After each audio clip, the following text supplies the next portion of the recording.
Assalamualaikum warahmatullahi wabarakatuh.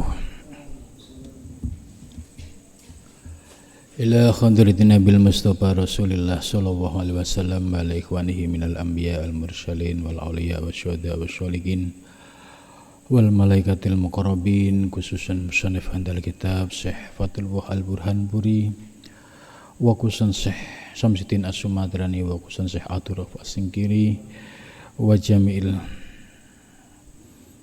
ulama ilmu hakim wa khususan asyadidi wa asyadid wa masih lahumul fatihah. A'udzu billahi minasyaitonir rajim. Bismillahirrahmanirrahim. Alhamdulillahi rabbil alamin arrahmanir rahim maliki yaumiddin. Iyyaka na'budu wa iyyaka nasta'in ihdinas siratal mustaqim siratal ladzina an'amta 'alaihim ghairil maghdubi 'alaihim waladdallin. Amin. Bismillahirrahmanirrahim. Alhamdulillahilladzi 'allamani bi ulumil ulama'il muwahhidin wal muhaqqiqin wa arsadani ila tariqim mustaqim.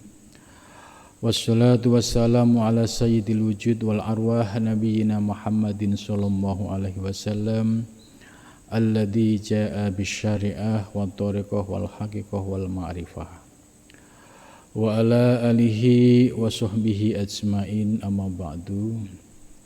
Subhanaka la ilma lana illa ma 'allamtana innaka antal alimul hakim. La haula wala quwata illa billahil aliyyil azim. Malam ini kita akan melanjutkan pembahasan kitab At-Tuhfah Al-Mursalah, yaitu kitab yang menjadikan rujukan para ulama Nusantara dalam mengajarkan martabat 7. Sebagaimana dijelaskan pada sebelumnya bahwa kitab ini sejak tahun 1630 itu sudah masuk Nusantara, kemudian mulai berkembang dari zaman Syekh Samsuddin As-Sumadrani. Generasi berikutnya Syekh Abdurrauf As-Singkili. Dari Syekh Abdurrauf As-Singkili ini, ajaran ini dibawa oleh murid-muridnya yang tersebar di seluruh wilayah Nusantara. Di Aceh ada namanya Syekh Dawud Baba. Ini murid Syekh Abdurrauf As-Singkili. Kemudian di Padang ada Syekh Burhanuddin Ulakan, ya. Juga beliau mengembangkan, mengajarkan ajaran martabat 7 dan tarekat Satariyah. Kemudian murid yang ditugaskan di Jawa yaitu Syekh Muhyi Pamijahan. Beliau salah satu murid dari Syekh Abdurrauf As-Singkili yang ditugaskan menyebarkan ajaran martabat 7 dan tarekat Satariyah di wilayah Jawa. Alhamdulillah, ya, dengan kesungguhan Syekh Muhyi ini, ajaran martabat 7 bisa diterima di Kesultanan dan Keraton Solo, ya, Yogyakarta, Mangkunegaran, dan juga diterima di Kesultanan Cirebon dan juga Kesultanan Banten. Artinya kitab ini diterima sebagai ajaran kalangan istana. Karena itu penyebaran martabat 7 ya tidak mendapatkan banyak pertentangan, karena dari level sultan, raja, mereka sudah bisa menerima. Bahkan di Kesultanan Buton, Sulawesi, martabat 7 ini menjadi undang-undang negara. Ini istimewa lagi, ya, di Buton, Sulawesi. Murid Syekh Abdurrauf As-Singkili ya cukup tersebar di beberapa wilayah Nusantara, ya. di Terengganu itu juga ada murid beliau, kemudian di Patani Thailand, di Mindanao ya, ajaran martabat 7 juga berkembang, kemudian di wilayah Sulawesi ya, ajaran ini juga cukup berkembang.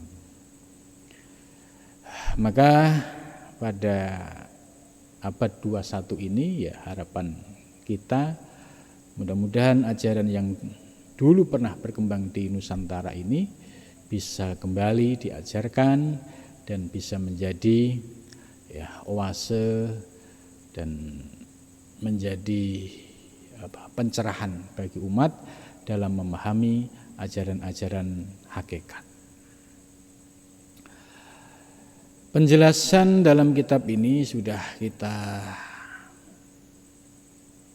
selesaikan, mulai dari pembahasan soal wujud sampai kita membahas tingkatan martabat wujud yang dibagi menjadi 7 ya. 7 dibagi menjadi 2, yaitu alam qadim dan alam hudus. Alam qadim ada 3 martabat, yaitu martabat ahadiyat, martabat wahdah, dan martabat wahidiyat. Ini luar biasanya ulama-ulama kita mendefinisikan ya 3 martabat qadim ini secara detail sekali. Ini yang menurut saya satu pencerahan yang luar biasa. Biasanya kalau kita bicara soal alam qadim itu sangat sedikit orang yang berani membahas. Tapi dalam teori martabat 7, alam qadim dipetakan sedemikian rupa dan rapi, dan kita merasakan ini pencerahan yang luar biasa ya. Saya ulas penjelasan martabat 7 karena ini sudah pembahasan di akhir pembahasan, paling 2-3 malam lagi kita sudah khataman. Saya akan menjelaskan secara sekilas ya martabat 7. Yang qadim tadi ada 3, ahadiyat, wahdat, wahidiyat. Ahadiyat ini martabat yang disebut dengan martabat la ta'ayun. La ta'ayun itu kalau bahasa kita ya tidak ada sesuatu, tidak ada apa-apa. Oleh Syekh Fadlullah dijelaskan bahwa di martabat ini yang ada hanya zat. Maka martabat ini juga disebut dengan istilah lain, martabat kunhi al-haq. Dan hadis Nabi sudah memberikan batasan. Kita tidak boleh membahas soal martabat zat ini secara eksploratif ya, sebab batasan yang diberikan oleh hadis Nabi yang boleh dibahas secara detail yaitu aspek-aspek kemakhlukan. Sebagaimana dalam hadis, tafakkaru fi khalqillah, berfikirlah, merenunglah ya terkait dengan ciptaan Allah. Wala tafakkaru fi dzatillah, dan janganlah kamu berpikir tentang zat Allah. Maka terkait martabat yang pertama ini, ahadiyat ini, yaitu martabat di mana yang ada hanya zat, ini tidak boleh dibahas secara eksploratif sebab pasti akan rusak dan siapapun tidak diizinkan untuk membahas ini. Kemudian yang kedua, martabat yang kedua disebut dengan martabat wahdah. Martabat wahdah ini kalau yang pertama adalah martabat yang ada hanya zat, martabat yang kedua ini yang ada adalah zat dan sifat. Martabat ini juga disebut dengan istilah lain hakikat Muhammad. atau disebut juga martabat ini sebagai proses penciptaan Nur Muhammad. Karena menurut hadis Nabi yang disampaikan oleh Jabir, awwalu ma khalaqallah nurun nabiyyika ya Jabir. Pertama kali yang diciptakan oleh Allah yaitu nur nabimu.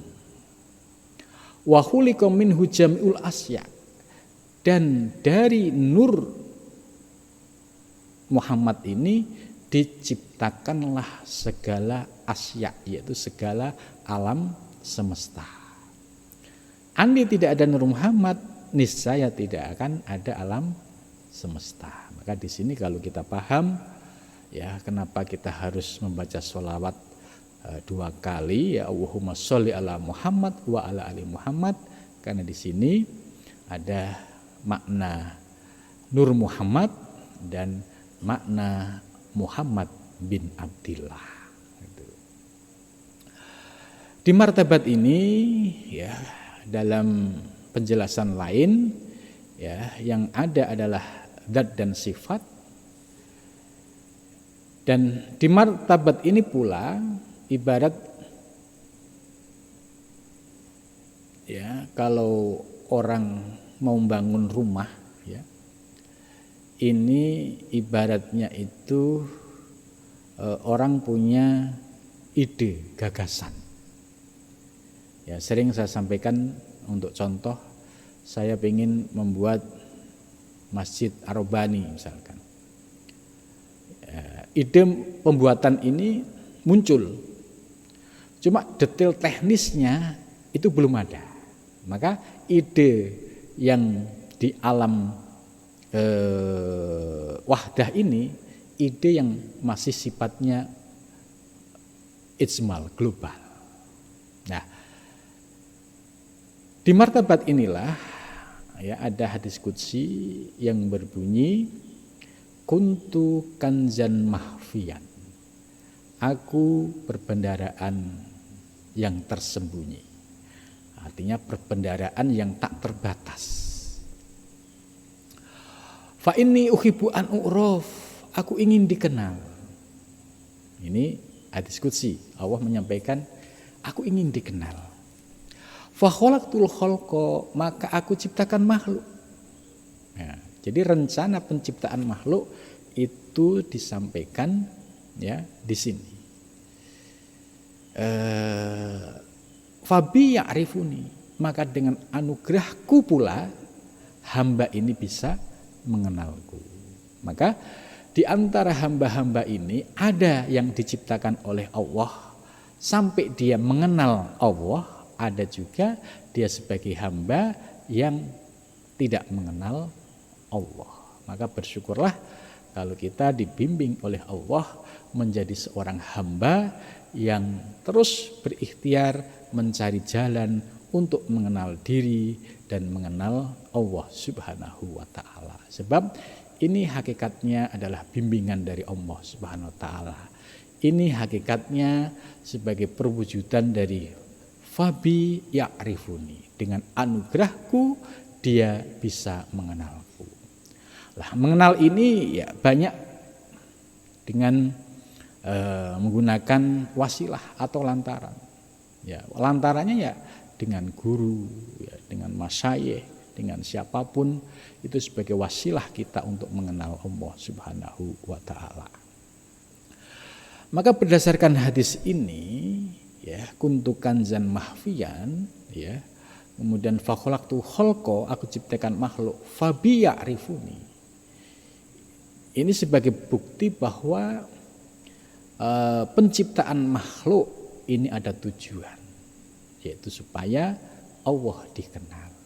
Maka beruntunglah orang-orang yang diberikan anugerah bisa berjalan menuju Allah untuk mengenal Allah, dan yang istimewa memiliki tujuan untuk usul ilallah Subhanahu wa ta'ala. Nah, jadi di alam yang kedua ini ya, ide rencana penciptaan alam semesta tapi sifatnya masih ijmal. Allah ingin menciptakan alam semesta tapi belum ada detail teknisnya. Baru pada martabat yang ketiga, yaitu yang disebut dengan martabat wahidiyat. Ya, itu martabat yang lanjutan dari martabat sebelumnya. Di martabat yang ketiga ini ya sudah ada zat, ada sifat, dan sudah ada asma. Di martabat ini dari ide yang awal di martabat yang kedua tadi sudah turun dalam bentuk konsep, bentuk teknis. Kalau ibarat gedung itu konstruksinya sudah jelas, ya sampai detail aksesorisnya, ya baik interior maupun eksterior itu sudah final, konstruksinya sudah final. Begitu juga dalam penciptaan alam semesta, Allah sudah mendesain, ya, menciptakan alam semesta, ya, ada surga, ada neraka, ada planet, ada bumi, ada matahari, ada bulan. Kemudian mendesain juga penghuni bumi, termasuk di dalam mendesain bumi itu nanti ada penduduk yang namanya kita-kita ini. Itu semua sudah didesain secara final oleh Allah di alam yang ketiga. Itulah yang disebut dengan alam lauhil mahfud. Jadi grand design yang sudah final itu ditetapkan oleh Allah, ya, dalam lauhil mahfud itu. Maka bagi orang yang memiliki kedekatan dengan Allah, ya, itu kalau diberikan anugerah bisa mengakses lauhil mahfud, itu bisa mengetahui atau memiliki anugerah winarah. Jadi ngerti sebelum kejadian, karena sudah ngerti desain file yang ada di lauhil mahfud. Namun demikian, orang-orang yang mendapatkan anugerah ini tidak lantas ngumbar, tidak lantas buat gaya-gayaan, tapi justru ditutup, disembunyikan, karena ini termasuk rahasia ketuhanan yang tidak boleh diumbar, diungkapkan secara umum, ya. Hal ini dibuktikan dengan dasar Al-Quran dan hadis, ya, sebagaimana firman Allah, wallahu khalaqakum wa ma ta'malun. Di sini kalimat menggunakan kata khalaqo, artinya Allah telah menciptakan. Berarti segala yang akan terjadi, ya, telah terjadi, akan terjadi, sedang terjadi dan akan terjadi, semua telah khalaqo, telah diciptakan, telah didesain oleh Allah, yaitu di lauhil mahfud. Wa ma ta'malun, dan sesuatu yang akan terjadi, sedang terjadi dan akan terjadi, ini juga sudah ada desainnya, ada di lauhil mahfud. Karena itu ketika sudah berproses tajalli dalam bentuk kehidupan yang nyata ini, sampai daun jatuh pun itu sudah ada ketetapannya di dalam lauhil mahfud. Apalagi gerak-gerik kita, gerak-gerik manusia, gerak-gerik alam semesta, tentu ya tidak lepas dari desain Allah Subhanahu wa ta'ala. Nah, ini martabat yang tiga disebut martabat qadim, kemudian martabat yang berikutnya yaitu martabat qudus. Martabat qudus ini sebagai martabat proses, ya, kejadian wujud alam semesta. Itu. Martabat qudus yang pertama adalah martabat alam arwah. Yang kedua disebut dengan martabat alam misal. Dan yang ketiga disebut dengan alam atsam. Dan yang keempat disebut dengan martabat al-insan atau disebut insan al-kamil. Nah, ini masuk wilayah qudus baru.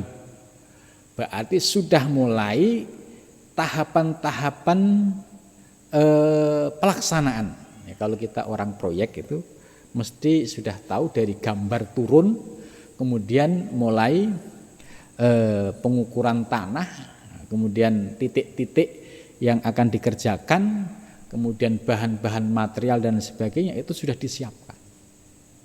Maka di alam yang pertama, alam arwah, ini alam di mana ya diciptakan ruh ya seluruh umat manusia.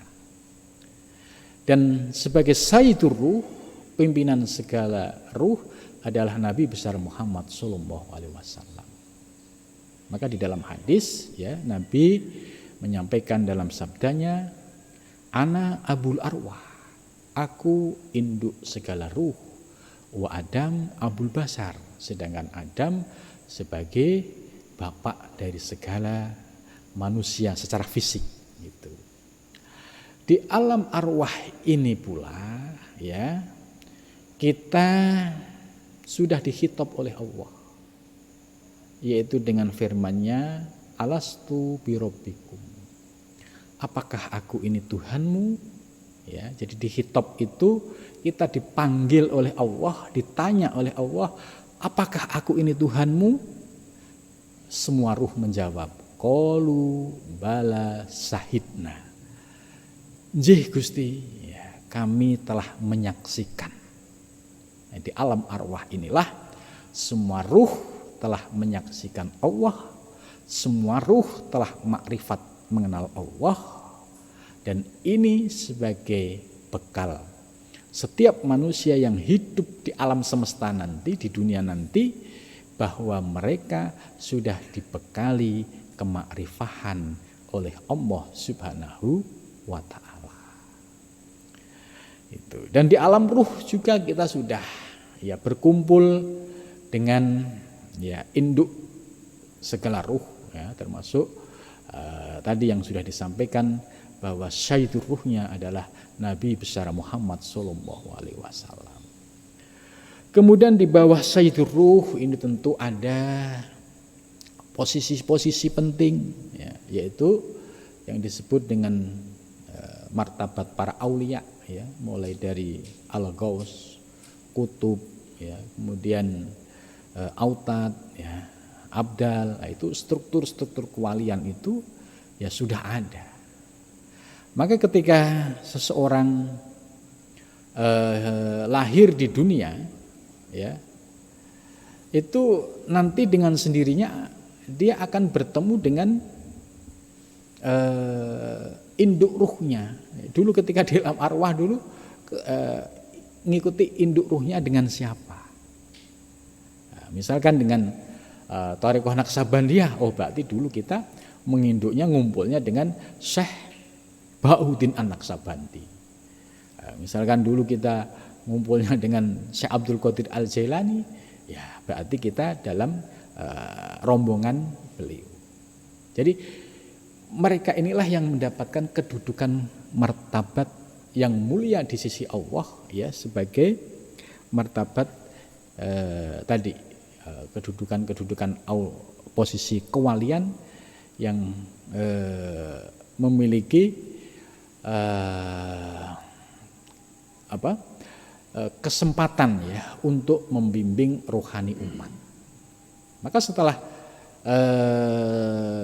Syekh Abdul Qadir Al-Jailani, Syekh Bahuddin Naqsabandi meninggal, thariqah ini tetap jalan ya, tetap jalan sehingga sampai sekarang ini ya hampir di seluruh dunia itu thariqah Naqsabandiyah itu cukup berkembang pesat.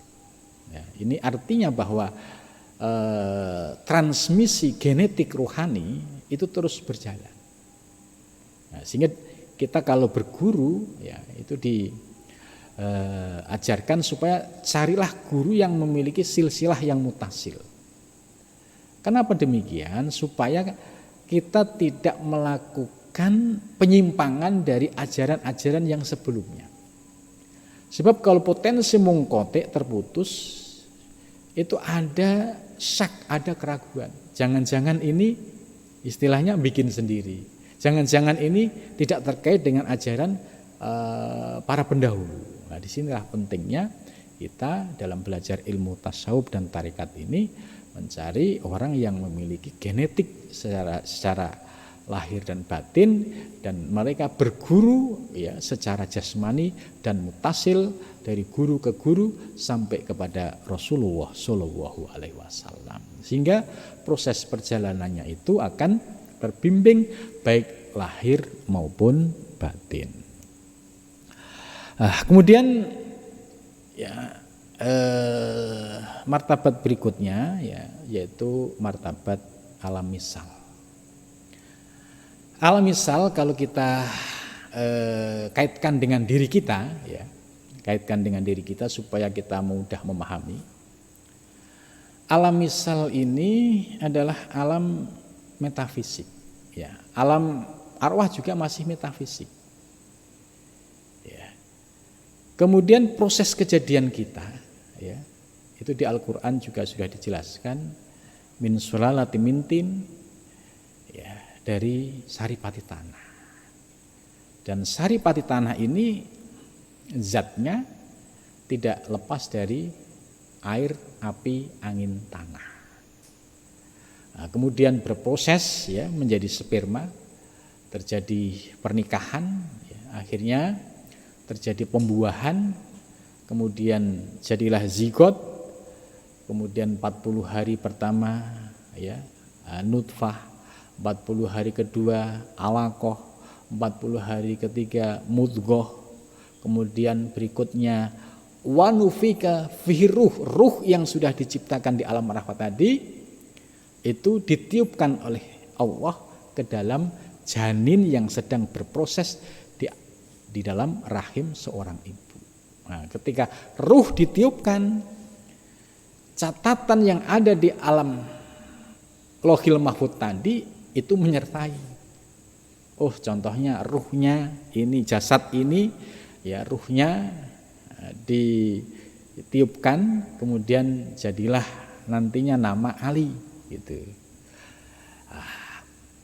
Sehingga apa yang melekat pada diri saya, termasuk di dalamnya ada catatan umur, catatan amal baik, amal buruk, kemudian termasuk catatan ajal, itu semua tidak lepas dari catatan yang ada di alam azali, yaitu yang ada di Lauhil Mahfuz. Sehingga ketika hidup ini ibarat hidup ya tinggal menjalani apa yang sudah didesain oleh Allah di Lauhil Mahfuz ini. Nah, setiap manusia ya sama ya, ruhnya diambil dari alam arwah, dan di alam arwah ini setiap ruh itu sudah ada, kalau bahasa teknologinya itu sudah ada chipnya, meliputi nanti jalan ceritanya bagaimana, nanti hidupnya bagaimana gitu. Seperti contoh Amin dan Abdurrahman, dia tidak pernah terbayang kalau nantinya itu akan mondok di Arobani ya. Amin dan Abdurrahman dari Tunisia, tidak pernah berpikir ketika dia sebelumnya saya akan kuliah di Indonesia mondok di Arobani. Tapi karena memang catatannya di alam Lauhil Mahfuz ada ya. Kemudian dalam proses kehidupannya terjadilah tiba-tiba dapat beasiswa, tiba-tiba masuk Unusia, tiba-tiba mondoknya di Arobani, tiba-tiba malam ini ikut ngaji.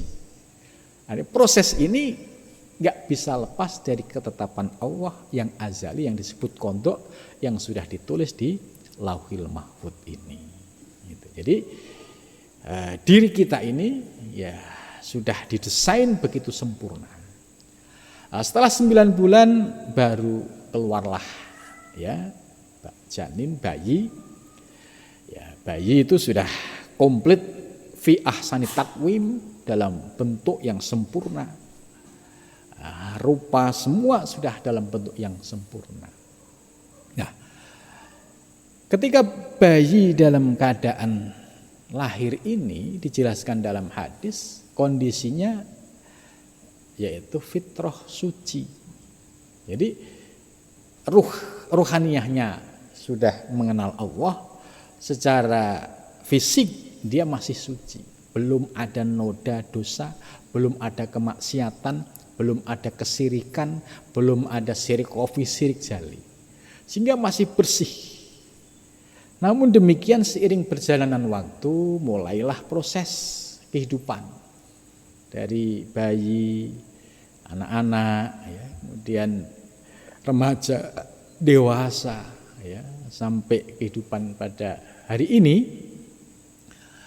Akhirnya tanpa kita sadari, ya, dalam kehidupan bermasyarakat ini menimbulkan dosa-dosa yang tidak pernah kita sadari, baik dosa lahir maupun dosa batin. Sehingga karena menumpuknya dosa lahir dan batin ini menutupi hati kita yang dulu bersih, sekarang menjadi gelap gulita lagi.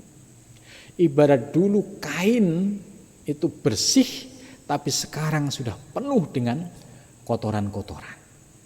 Ya, karena itu pada saat dia ada kesadaran untuk kembali menuju Allah, pada saat dia ingin menjadi seorang salik, ingin menuju Allah, maka di saat itulah ada titik balik untuk berproses, mulai dari menyucikan kotoran-kotoran batin yang ada di dalam dirinya, yang membuat dirinya gelap gulita sampai tidak kenal Allah lagi. Maka disinilah peran ilmu tasawuf, peran ilmu thariqah sangat penting, karena akan menuntun kita untuk kembali kepada jalan menuju Allah, ya. Idealnya kita bisa sampai usul ilallah subhanahu wa ta'ala. Nah, dalam tahap perjalanan ini, ya, para salik ini ya harus mendapatkan bimbingan oleh seorang mursyid yang kamil mukamil. Maksud mursyid kamil mukamil ini mursyid yang memiliki kemapanan di dalam ilmu syariat dan ilmu hakikat serta ilmu thariqah, dan juga sudah merasakan wilayah ruhaniyah. Ya, ibaratnya begini, orang mau menjadi pembimbing haji tapi nggak pernah haji, ya ini kan agak merepotkan. Begitu juga mau menjadi pembimbing umroh tapi tidak pernah umroh, juga bingung. Nah, maka istilah mursyid kamil mukamil itu istilah mursyid yang komplit ilmu lahir batinnya dan senantiasa ya berpegang teguh pada syariat Nabi besar Muhammad sallallahu alaihi wasallam. Lah, ketika kita sudah mulai istiqomah, ya, kita mulai dari mandi tobat, kemudian kita diberikan zikir, terus diberikan kaifiat, terus diberikan riyadhah mujahadah, ya. Selama kita mau istiqomah dengan amalan-amalan ini, istilah ibarat dengan keistiqomahan kita, ibarat baju yang awalnya itu kotor, ya, awalnya itu jorok, awalnya itu penuh dengan kotoran-kotoran, akhirnya dengan kesungguhan kita di dalam zikir dan riyadhah mujahadah ini, lambat laun baju yang kotor menjadi bersih. Di saat itulah kalau kita benar-benar bersih lahir dan batin, akan memperoleh anugerah yang disebut dengan asror ilahiyah atau yang disebut dengan ma'arif robbaniyah. Itu. Karena itu ya tugas kita selama kita masih sebagai murid, ya, istiqomah dengan apa yang sudah kita pahami, dengan apa yang sudah kita ketahui, tinggal kita melaksanakan secara rutin dan istiqomah, dan jangan pernah berpikir untuk mundur, ya, karena ini sebuah penyesalan yang akan terjadi. Ya.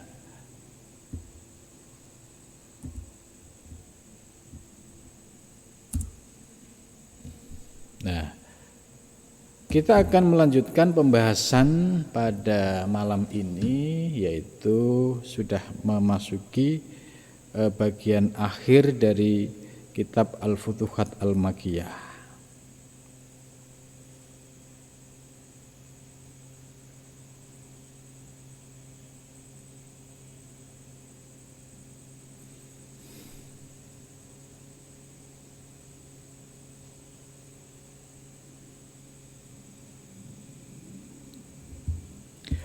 Dalam penjelasan kemarin sudah disebutkan ya tentang orang yang mengamalkan ajaran hakikat tadi itu ada 3 kriteria.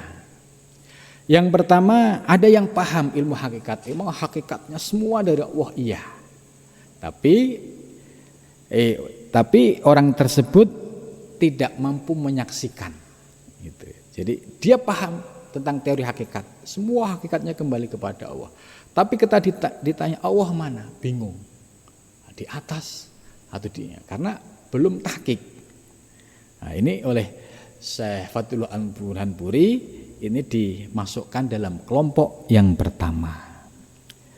Jadi dia sudah yakin, ilman yakinan gitu, tentang hakikat alam semesta ini. Tapi la yusyahidu al-haq subhanahu wa ta'ala. Dia tidak mampu menyaksikan perwujudan tajalli al-haq. Kemudian yang kedua itu orang yang sudah yusahidu al-haq, menyaksikan al-haq ya fil khalqi, dalam gerak-gerik wujud makhluk alam semesta. Jadi menyaksikan al-haq ini adalah Allah ya. Kemudian dalam wujud gerak-gerik alam semesta. Nah, ketika dia melihat gerak-gerik seluruh alam semesta, itu hatinya langsung terkoneksi, ingat kepada Allah Subhanahu wa taala. Ini yang disebut yusyahidu al-haq fil khalqi. Kalau analog sederhana yang kemarin sudah saya sampaikan, ya. Tingkatan yang pertama tadi, ya. Dia sudah paham tentang gerak-gerik wayang itu, yang menggerakkan adalah dalang.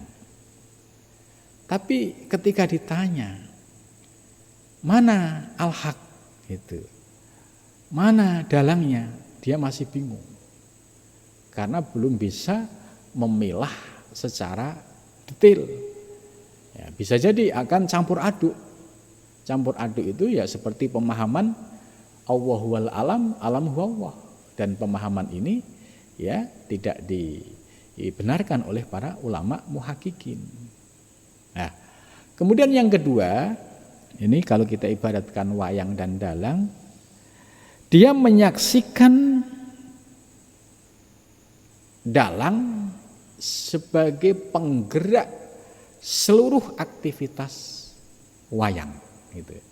Jadi dia yang muncul dalam pandangannya itu melihat dalang dulu. Nah, kalau kaitannya dengan alam semesta, yang muncul di dalam melihat wujud pergerakan alam semesta, yang muncul adalah Allah dulu. Oh, Allah lah sebagai penggerak seluruh aktivitas di alam semesta ini. Nah, yang kedua ini suhudan halian bil qalbi.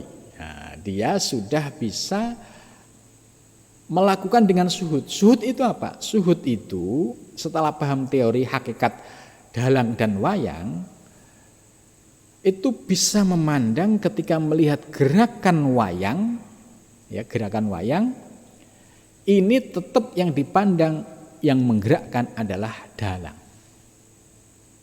Begitu juga di dalam melihat wujud alam semesta.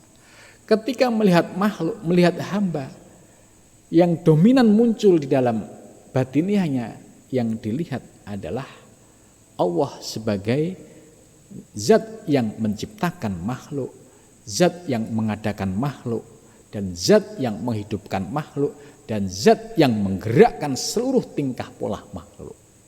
Nah, ini dipandang dengan suhud. Suhud itu pandangan batin, tidak boleh untuk diucapkan. Karena kalau diucapkan, ini sudah membongkar rahasia ketuhanan. Nah, ini etika. Kalau ditabrak gimana? dia ditabrak ya ada konsekuensinya. Konsekuensinya ya nanti Allah bisa menurunkan ujian.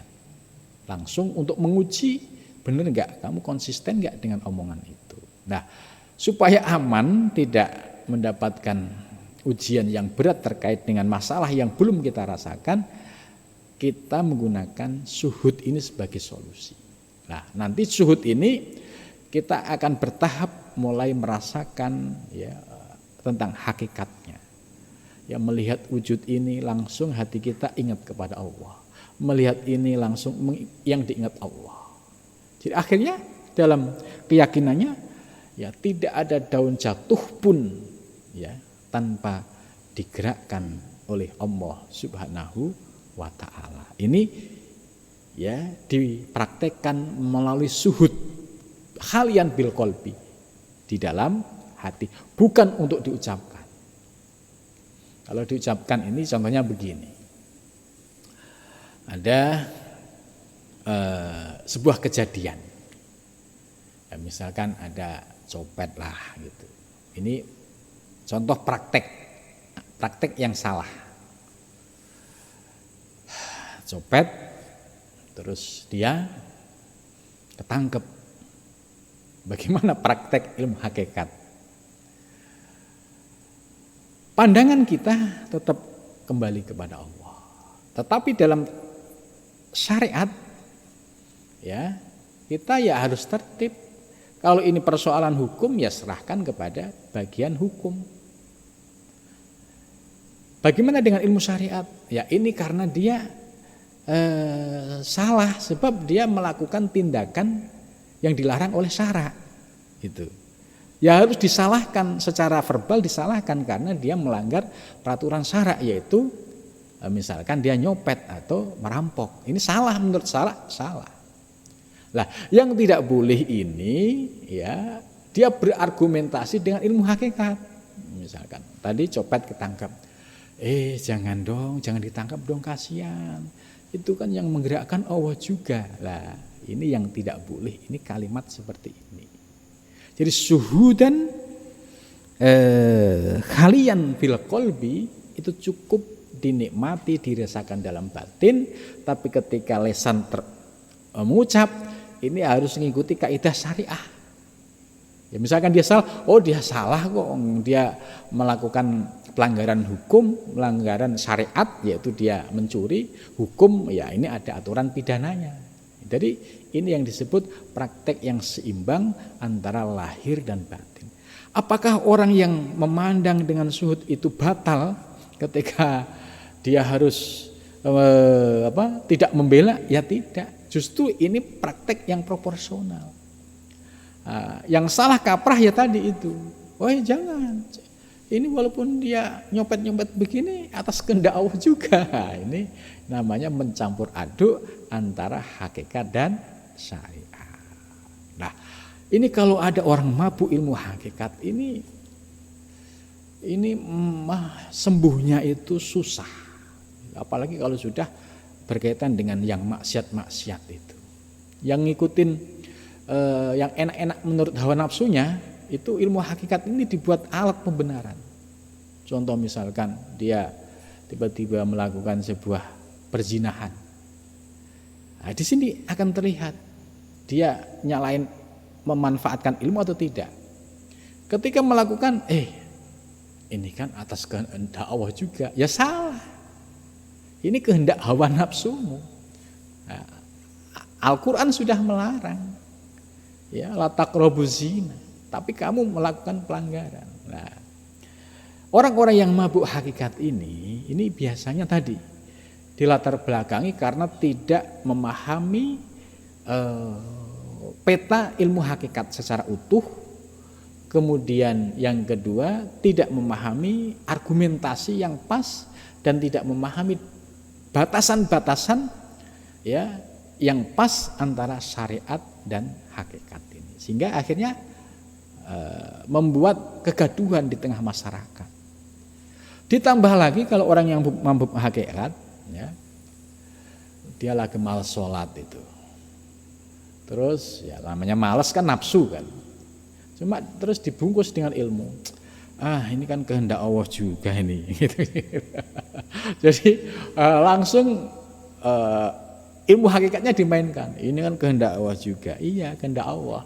Tapi kalau nanti ada yang guyur, ya itu harus diyakini itu kehendak Allah juga. Gitu. Jadi ya harus konsekuen. Jangan yang enak-enak buat nafsunya itu buat alasan dengan ilmu hakikat. Kemudian yang kelihatannya tidak enak, itu dia tidak mau mempraktekkan. Nah ini fenomena mabuk hakikat ini sering terjadi. Sebab tadi ada beberapa faktor tadi. Karena itu kalau kita pemahamannya utuh, insya Allah kita akan disiplin dalam praktek syariatnya tertib, hakikatnya tertib, thariqahnya tertib, sehingga kita bisa merasakan nikmatnya ma'rifah. Ya. Terus berikutnya yang ketiga, ini yang istimewa. Yang ketiga yaitu yusyahidu al-haq fil khalqi wal khalqa fil haqqi. Yang ketiga yaitu menyaksikan al-haq yaitu Allah fil khalqi yang menggerakkan seluruh alam semesta. Kemudian diri kita, ya, kita objek diri kita supaya gampang, yang menggerakkan seluruh alam semesta termasuk diri kita. Tapi yang dilihat al-haqnya dulu. Gitu. Artinya ketika melihat gerakan wayang, ya, dia konsennya pada gerakan sang dalang. Gitu. Kalau yang terhijab kan melihat gerakan wayang, ya terbatas wayangnya. Padahal ini hanya wayang, dia nggak punya kekuatan apa-apa. Segala ceritanya tergantung dari sang dalang. Nah, yang ketiga ini sudah pada tahapan itu wal khalqa, dan dia melihat makhluk sekaligus perbuatannya itu yang dilihat adalah al-haqqo, yaitu Allah Subhanahu wa taala. Ya. Kelebihan yang ketiga itu antara melihat al-haq dan al-khalqa, antara Allah dan hamba, itu tidak saling menghilangkan. Nah, kalau yang tahapan yang kedua tadi, ketika dia dominan memandang dalang, ini wayang hilang. Kalau sedang dominan wayangnya, melihat dalang hilang. Nah, yang ketiga ini dia mampu, ya, secara proporsional melihat antara wayang dan dalang ini tanpa harus ada yang dikalahkan. Artinya pandangannya utuh, ya, antara memandang al-haq dan al-khalq. Inilah yang disebut dengan orang yang sudah pada tahapan baqo' billah. Jadi orang yang baqo' billah itu dia hidup normal sebagaimana manusia pada umumnya.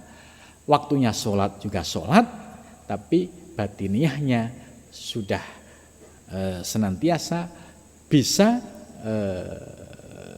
berjalan antara memandang kepada Allah dan memandang kepada hamba. Kalau yang kedua tadi lebih cenderung kepada fana.